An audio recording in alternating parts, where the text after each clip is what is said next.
Jo crec que les temporades no tenen fórmula, no tenen sistema, perquè si tinguessin fórmula i sistema i algú el conegués, els teatres estarien plens i tots farien grans recaptacions.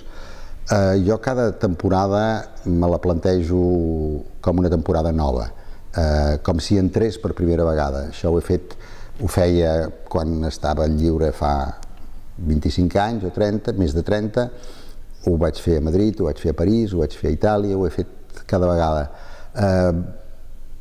Segurament responent a un lema. Quan un dirigeix un teatre està dirigint dues col·lectivitats molt diferents. Una és la col·lectivitat artística i l'altra és una altra col·lectivitat que es diu públic. I les temporades són cuina de mercat, no és cuina d'autor, perquè un pot estar molt d'acord artísticament amb el que fa i resulta que llavors no té cap sintonia amb el públic. Per mi, jo ho faig amb aquest ordre. El públic és el primer, intento captar, bé o malament, però intento captar el que els hi passa a la gent, endevinar el que ells voldrien veure, encara que siguin desitjos que la gent no pot explicitar, per una banda, i després el que ens ofereix la col·lectivitat artística, intentar donar el màxim de llibertat als creadors que vinguin a aquesta casa. Un exemple és que a mi no se m'acut mai res per ningú. No penso, voldria fer aquesta obra i que la dirigís fulano de tal. No, em costa molt anticipar-me als desitjos dels artistes, en canvi em costa menys anticipar-me als desitjos del públic. Em sento segurament més identificat amb el públic. La crisi ens condiciona a tots, ens condiciona econòmicament, en primer lloc, o un gran percentatge ens condiciona econòmicament perquè veure més de 10 persones damunt d'un escenari en aquest moment és una cosa estranya i quan abans es deia una producció fa 30 anys, una producció de 8 actors, una producció petita, després va ser una producció mitjana i després ara una producció de 8 o de 10 se'n diu que és una producció gran. Per una banda em condiciona i per l'altra banda m'esperona. Ja sé que no és potser políticament correcte, però les dificultats també serveixen. Jo tinc un avantatge que és l'edat.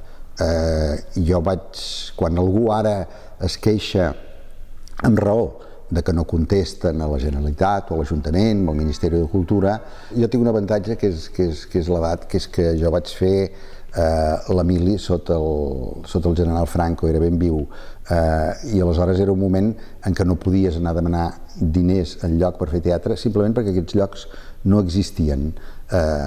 Per altra banda, el Jack Lang una vegada va dir que jo era especialista en catàstrofes i segurament deu ser veritat.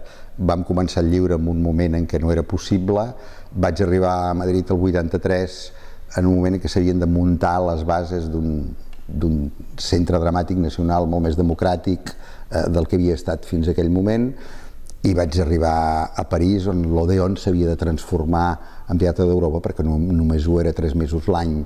Tot això eren dificultats i les dificultats mai m'empetiteixen, sempre m'esperon. Tot i així hi ha un moment en què ja no es poden superar, que les dificultats condicionen molt en el moment de programar, però sempre es pot fer. Aquesta temporada he tingut sobretot una sorpresa, que és l'Onada.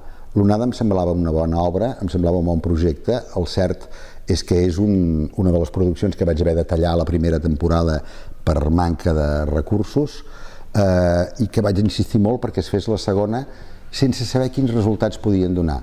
Doncs si els Feréstecs, que ha estat un altre dels èxits, diguéssim, d'aquesta temporada, ha tingut un 95% d'ocupació, l'Onada ha tingut un 100% des del primer dia fins al darrer. La tornem a fer la temporada vinent. Aquesta ha estat... Jo pensava que faríem públic, sempre penso que totes les obres faran públic, però no al 100% des del primer dia. Jo la definiria com una temporada solidària. Sobretot perquè segurament el que més falta ens fa en aquests moments, tant a la gent de teatre com al públic. la crisi provoca tensions i les tensions provoca mala llet i la mala llet provoca insolidaritat. No passa només en el teatre, passa als hospitals, passa a les escoles, passa en molts llocs. La gent està cada vegada més tensa. L'altre dia, parlant amb una pediatra, em va dir hi ha cada vegada més nanos petits malalts, no se sap de què, i el que estan pagant és les conseqüències de la tensió que viuen les seves famílies i que viuen els seus pares. Jo la definiria com solidària, en primer lloc, dels artistes respecte al públic. És a dir, qualsevol dels temes que es tractin, el públic no s'hauria de sentir rebutjat per aquests temes ni per cap artista. Allò de dir no ho entenc, no hi arribo, no és per mi, no hauria de poder ser. Qualsevol dels espectadors hauria d'entrar i d'alguna manera s'hauria de sentir tocat i que estan parlant de coses que a ell li interessen, que li importen i que fan part de la seva vida. No és només la solidaritat de l'artista envers el públic, sinó la solidaritat entre nosaltres mateixos. Això vol dir que hi ha menys diners o menys compensació econòmica a repartir, però que la solidaritat entre nosaltres ens fa que puguem eixamplar la programació i fer-la pel més gran nombre d'artistes possibles. Em preocupa no tant, evidentment, concretament la manca d'aportacions, però em preocupa el que hi pugui haver al darrere. És a dir, la manca de sensibilitat per respecte a la cultura com a servei públic.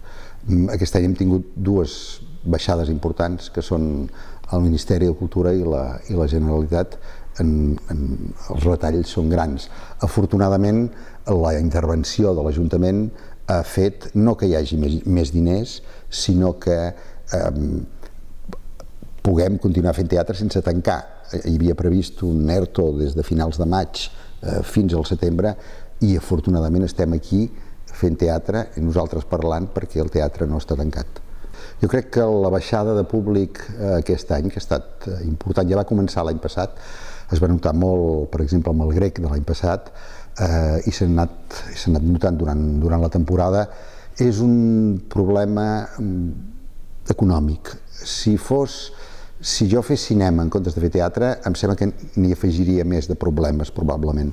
Com que el que fem nosaltres un no s'ho pot baixar per internet, i jo observo les ganes de sortir, la gent ve, quan fas promocions la gent s'hi apunta i acut.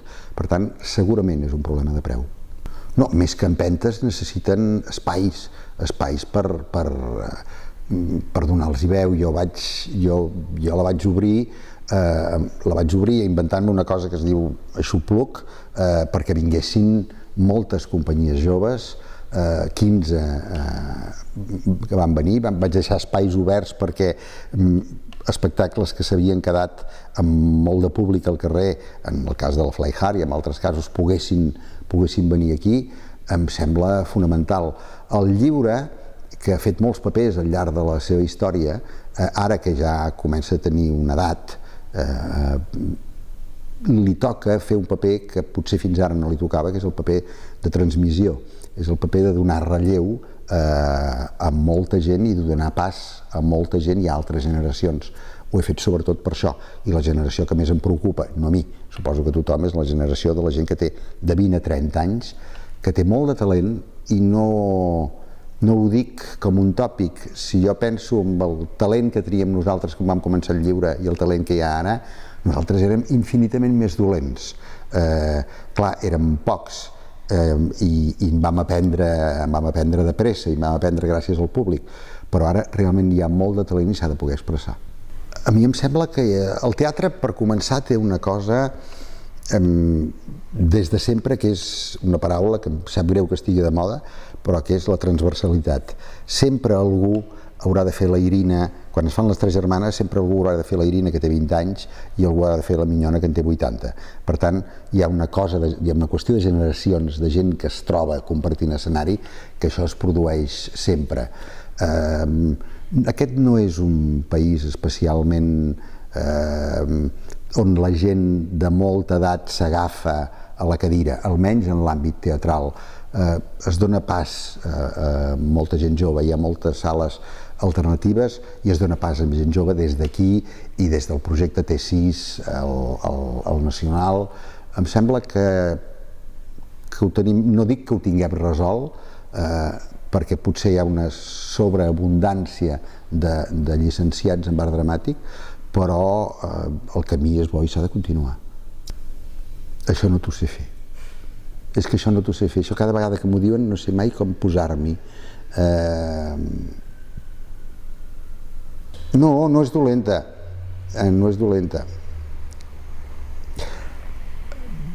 T'ho diré d'una altra manera. A mi em sembla que Catalunya és un país on la gent li agrada més fer teatre que anar-lo a veure. Els agrada fer-ne. La prova és la quantitat de pastorets i de passions i de coses d'aquest tipus que hi ha, que en molts països no ho trobes. Després hi ha una allau de gent que fem teatre. T'ho diré en paraules de la meva mare, que sempre em diu: quan tu vas començar éreu 4 i ara sou 4.000, doncs segurament és això. Hi ha molta gent. Moltes vegades tenim un problema de mides, que és aquest és un país petit on jo sempre dic que no es poden fer gires, no es fan gires perquè el màxim que pots anar és a Andorra i pots tornar a dormir a casa. Això fa que de vegades el llistó no estigui suficientment alt col·locat a l'hora de fer la feina. El llistó ha d'estar molt alt perquè els llocs quan més petits són en dimensió més han de voler pujar amb alçada. Això no ho dic jo no t'ho diré en paraules meves, ho diré en paraules de la Maria Aurèlia Capmany. Els practicants de la cultura catalana som caníbals, és a dir, a Catalunya hi ha ho diu ella i ho té escrit, practiquem el canibalisme, però això també és qüestió de mides i no passa només en el teatre. Fa 2 anys teníem un sant per sobre de tot el santoral possible, que es deia Sant Pep Guardiola, i ara resulta que ja no té altar i aviat no tindrà ni església.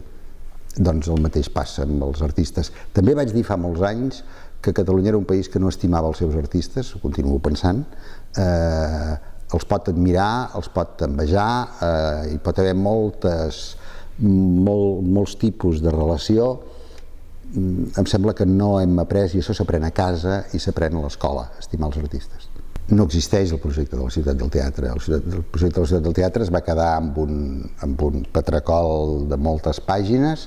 És un projecte que em va encarregar el Pasqual Maragall quan era alcalde, però que va refrendar el Clos també quan era alcalde, va dir hágase, i després de l'hágase, després de la fotografia, com passa moltes vegades, doncs no ha tornat a passar res més.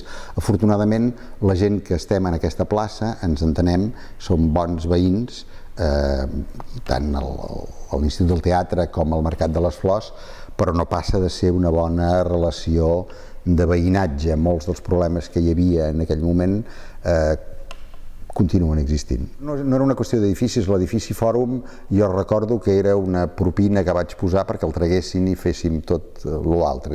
Després hauran de retallar, doncs almenys que retallin per aquest, i sobretot l'edifici Fòrum estava pensat per resoldre un problema endèmic a Barcelona, que és el problema de la dansa, perquè hi hagués un bon centre coreogràfic, i ara el centre coreogràfic està al Mercat de les Flors. Jo el Mercat de les Flors el destinava a un teatre per nanos i per adolescents, que és una cosa que a petita escala també estem fent nosaltres des d'aquí. Mentre hi sigui jo, intentaré que canviï. Això ho vaig aprendre molt jovenet a Polònia. A Polònia fan una cosa molt sàvia i molt higiènica, que és que cada 10 anys canvien completament, físicament, els teatres. Inclús la gent canvia de despatx, els que estaven a la planta segona passen a la primera, els de la primera passen a la planta baixa, és a dir, tothom canvia perquè ningú s'acostumi, perquè el ser humà és un ser que mecanitza constantment les coses, i els teatres és molt fàcil mecanitzar, i quan una cosa està mecanitzada és com si hagués entrat l'arteriosclerosi en els teatres. Jo me'l plantejo cada vegada de nou. És més, jo mateix he canviat de despatx. No sóc el mateix de l'any passat, que aquest tenia una taula quadrada i ara la tinc rodona, perquè això em dona una altra perspectiva. L'esperit del llibre finalment es pot reduir a dues coses. Primera, un esperit de servei públic, entenent, com ja he dit abans, la cultura com un servei públic, per tant, com alguna cosa necessària, i segon, un procés artesanal. Per molt tècnic i per molta tecnologia que tenim, el teatre és artesania i això arriba molt més fàcilment a la gent. A mi m'agradaria que el llibre, amb qui fos que el portés, amb qui fos l'equip que el porti, continués sent un teatre que respon al seu nom, un teatre independent ideològicament i amb la mateixa vocació de servei públic que teníem l'any 75.